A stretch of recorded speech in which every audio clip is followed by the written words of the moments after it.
Number 5. The Call from the Dark. That night, a friend dragged me out of the house so we wouldn't miss the opening act at a local bar. Everything seemed normal. Lively music, laughter filling the air. I had a few drinks to loosen up. Then I reached into my pocket. My phone was gone. I went back to our table, looked under the chairs, checked the bathrooms, even asked the staff. Nothing. Finally, I borrowed my friend's phone and called my number. It rang twice. Someone picked up, but there was no voice, just laughter, low, raspy, like someone was giggling right next to your ear from somewhere very, very dark. Then, click, they hung up. I tried calling again, no answer. My skin crawled. I told myself it was probably just a prank. Someone must have found my phone and was messing around. Defeated, I headed home in silence. And that's when I saw it. My phone sitting neatly on my nightstand, exactly where I'd left it before going out. Story number 4. The Bus with No Passengers. When I was a kid, I was always the last one to be picked up by the school bus. Every morning I stood alone at the stop with no one else around. That day was no different. The air was chilly, and a light fog hovered over the empty road. As I waited, a bus slowly pulled up, but it was completely empty.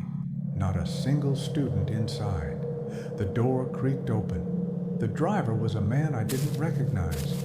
He smiled at me, a crooked, unsettling smile that made my skin crawl. "Hop on," he said, in a voice as soft as the wind. I hesitated. "Where are the other kids?" He stared at me, and suddenly his eyes lost all warmth. "We'll pick them up next. Just get on." Something in his tone, in his stare, triggered every alarm in my mind. I instinctively took a step back. "No," I said. "I'll wait for the other bus." His jaw tensed. For a moment, his face darkened as if he might snap. But then, without a word, he shrugged. The door shut, and the bus drove off, disappearing into the mist like it had never been there. A few minutes later, the real school bus arrived. My usual driver, the usual kids. I went to school and almost forgot about it until that evening. When I casually mentioned it to my parents, their faces turned pale. They didn't scold me. They didn't speak. Just tense silence. And then a burst of panicked phone calls. That night, I overheard whispers. Something about unsolved disappearances. Even now, I wonder if I had stepped onto that bus that morning, would I still be here to tell this story? Number 3. The Woman Next Door. A few years ago, I rented an apartment from a friend. He had just bought the place, completely renovated it, and put it up for sale, but couldn't find a buyer. So I moved in while he waited. At first, everything seemed fine. Then I met her. The woman next door looked around 45, but her face was so sunken, so weathered, she could have passed for 70. She never slept. All night long she blasted Christian radio shows, speaking loudly to someone who never answered back. It got so bad I couldn't sleep. One night, fed up and half awake, I walked over and knocked on her door. When she opened it, I only caught a glimpse inside, but it was enough to make my skin crawl. The walls were completely covered in crosses, painted in all colors like a child had done it. Words like Jesus, angels, and save me were scribbled everywhere. Her windows painted pitch black.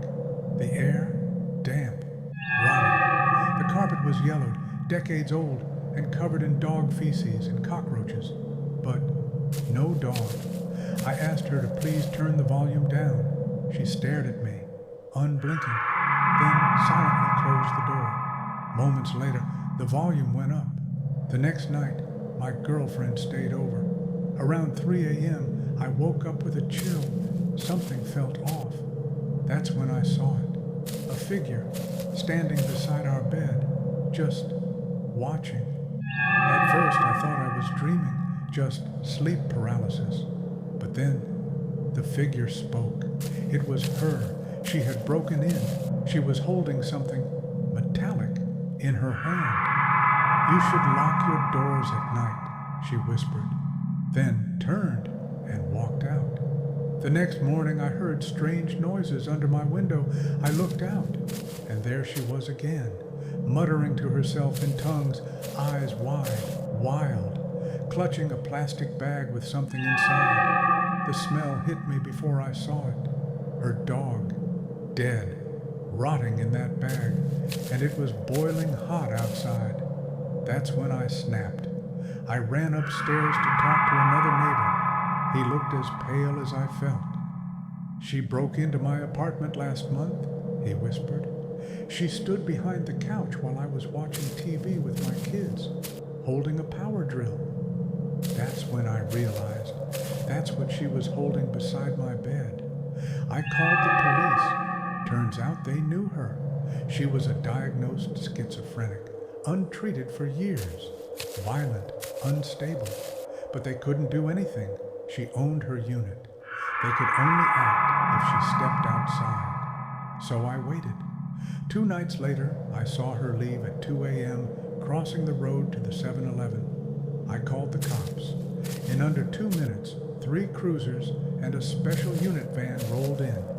They grabbed her, restrained her, and drove off into the night. Just like that, she was gone. It was as if she never existed, but I still see her in my dreams, standing at the foot of my bed, watching, waiting. Number 2, the smile in the moonlight.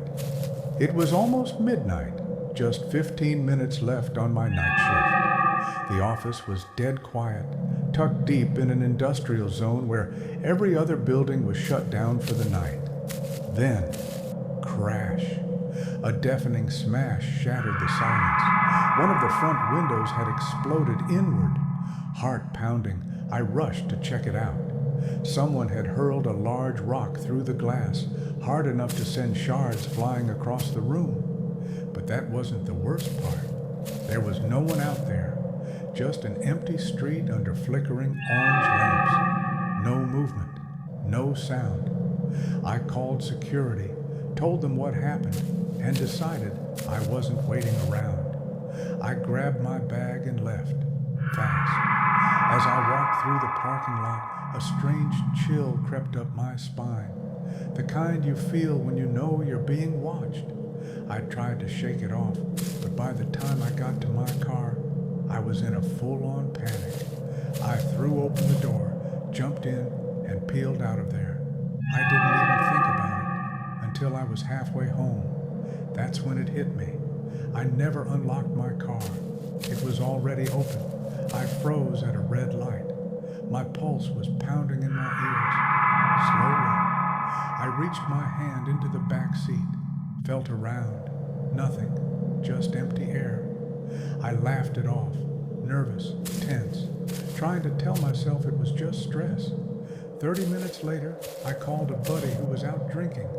I needed to clear my head, so I decided to ride over and join him. I grabbed my bike and hit the road. The air was cool, the moon high and full, the kind of night that almost tricks you into thinking everything's fine. Then I heard it, wheels behind me. Someone else was riding. I moved over, giving them space to pass. They rolled up slowly, too slowly. When they got next to me, I turned my head, and that's when I saw it. He smiled. Not a normal smile, not even a creepy one. It was insane, wide, unblinking, like he was seeing through me. I jerked my handlebars, startled, and he just kept riding past, silent. And then it hit me again. He was riding my mom's bike. I sprinted home, nearly flew off the pedals. When I got there, the nightmare became real. Her bike was gone, and the back left door of my car, the one I never used, was hanging wide open. I don't know how long he'd been there. or how close he got while I was driving. But I've never forgotten that smile in the moonlight. Number one, I worked at a campground on night shift, 12 a.m. to 8 a.m. every night. It wasn't bad. I would bring in my PS2 and game a good portion of the night, only having to deal with one or two people on busy nights. It was just me in this little 8x8 tea shack with nothing around but dark all night. My first week there, the other third shift guy who was quitting told me about this payphone a few feet from the shack where I worked. He said it rang every night at 4:17 a.m. Just once. It was probably just an automated test call. He guessed he's never answered it himself. I go for a few months with the job. It was the middle of the summer, so most nights I had the windows closed so I couldn't hear the payphone go off. Mid-August, I started leaving the windows open during the night. Sure enough, at 4:17 a.m. every morning, the phone would ring. Once the ring even sounded creepy, like the payphone was submerged in water and then put where it sat one night. I got up the nerve to answer it. I set an alarm at 4:15 and would go. Wait at the phone until it rang when it did. I answered it, but there was no sound, just dead air, like someone was on the other line but wasn't answering. I said hello a few times and hung up. I did this every night for a week with the same results. I didn't think anything of it and left it alone. After that, for about a month, the first week of October, I decided to answer the phone. Once again, I set my alarm, and when the time came, I answered the phone. I repeatedly said hello into the phone. Then I heard what sounded like someone inhaling through clenched teeth. The voice that sounded was rough and sounded like he had gargled gravel. He said my name, my complete name, first, middle, and last. It was a voice I've never heard. My voice cut in my throat, and I hung up. I rattled some change into the payon and hit *69. The number had come from California. I lived in Indiana.